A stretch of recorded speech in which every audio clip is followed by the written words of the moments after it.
The news at 5 starts with breaking news in the district. D.C. police say they have arrested a man in connection with the shooting death of a mother who died in front of her son. Thanks for being with us this evening. I'm Charla McBride. I'm Adam Longo. You might remember this story. 54-year-old Pamela Thomas was sitting in the back seat of her sister's car with her 8-year-old son, Rufus. The family was on their way to a birthday party on Division Avenue when a bullet came flying in through the window. Tom Dempsey live for us outside D.C. Police headquarters. So, Tom, what do we know about the guy who's been charged?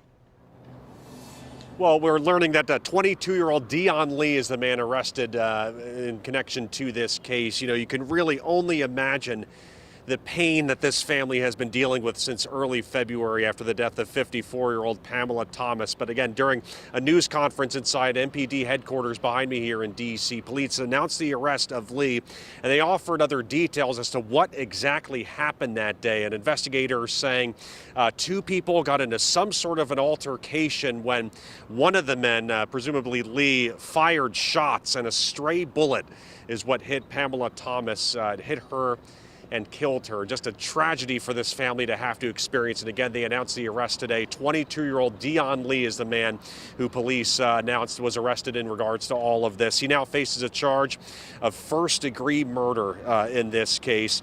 But investigators said, as you said, Pamela Thomas was shot as she was getting set to take her 8-year-old son to a birthday party. And during this news conference earlier today, the investigators said he hoped that this arrest brings some sort of closure for the family.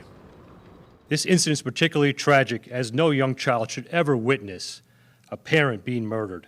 My sincere condolences to Pamela's son, her family, and her many friends. This was a case of a stray bullet that struck an unintended person. An absolute tragedy, and why we are so passionate about removing illegal guns from our community. And we have spoken to the family of Pamela Thomas before. We do know a GoFundMe effort set up to help the family after all this has raised almost $35,000 thanks to around 600 donations from community members. Again, as police said, they're hoping this arrest brings some sort of closure for this family after an unimaginable pain earlier this year, guys. Outside the MPD headquarters, I'm Tom Dempsey, WUSA 9. Absolutely, just an unthinkable tragedy. All right, thanks so much, Tom.